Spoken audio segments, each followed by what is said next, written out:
again, it's me, Steph, with Virtual Sheet Music. Today's discussion is particularly brief and personally motivated concerning the commercial music industry. So I'll just set the scene here. My 9-year-old is into Ariana Grande.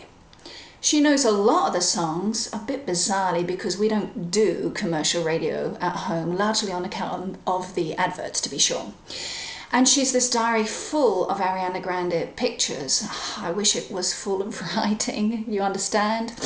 Anyhow, so before digging into today's theme, I need to point out that I'm not singling out Ariana Grande.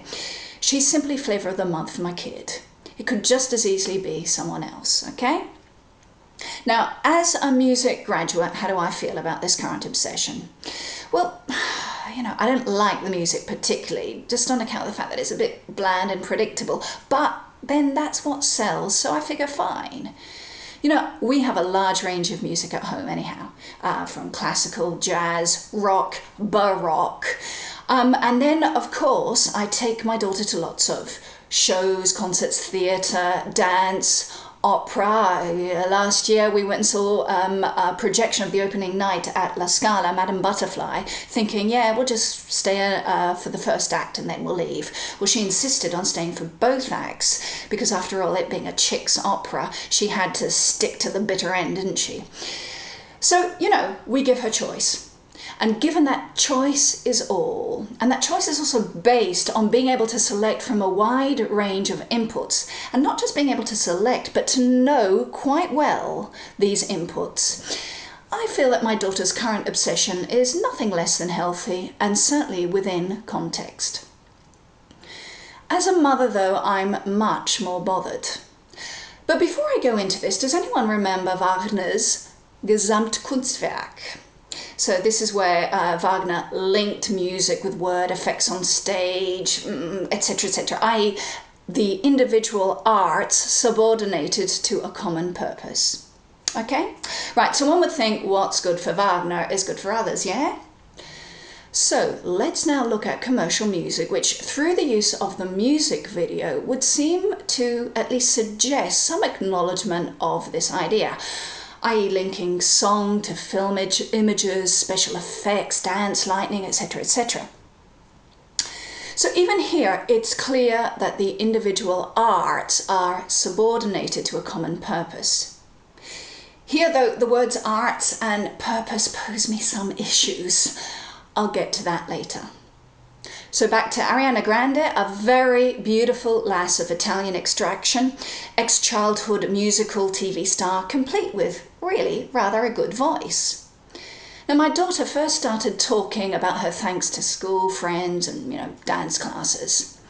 But then the requests for YouTube consumption started. Absolutely fine. Like any concerned parent, however, I stay to vet and turn off anything that a child shouldn't see. Unfortunately, I quickly came to resemble the Victorian Dad Viz character. Don't know what I'm talking about? Get a copy of Viz, which is a magazine for adults, I'll hasten to add. And it does describe itself as having, and I quote, an irreverent mix of foul-mouthed, childish cartoons and sharp satire. Don't know whether that appeals or not, but that's now in your court. So the song in question was Every Day.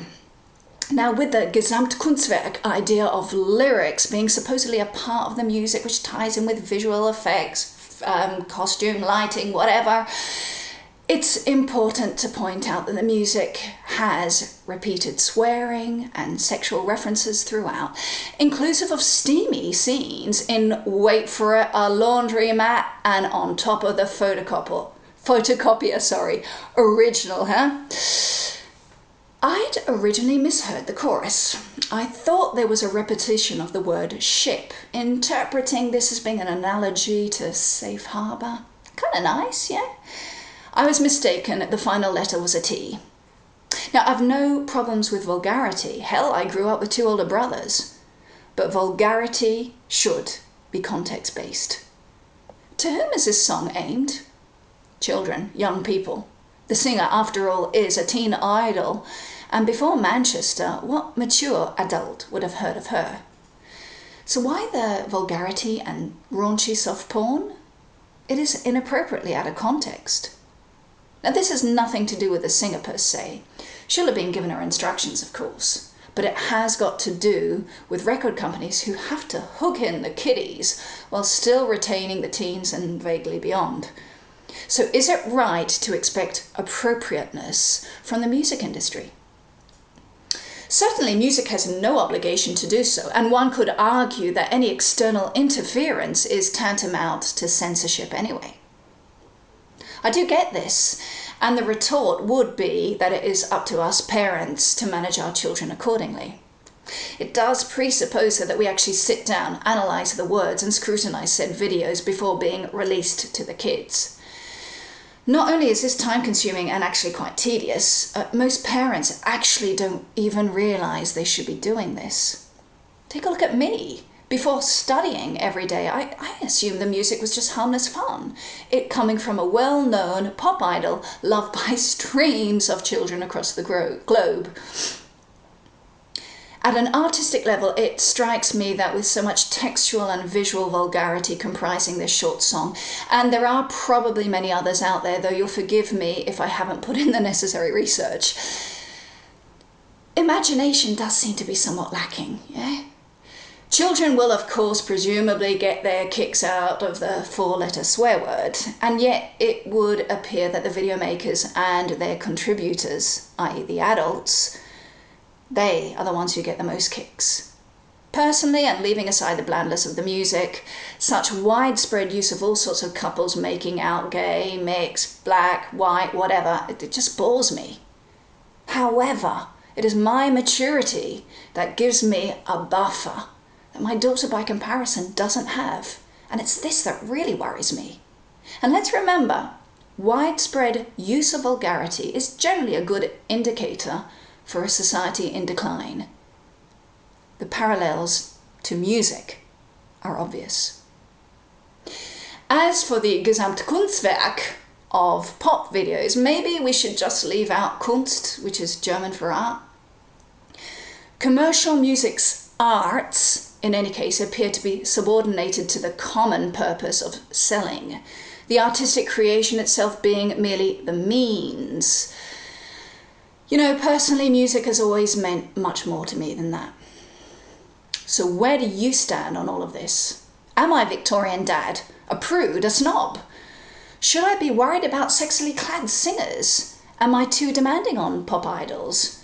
What responsibility should the music industry have anyway?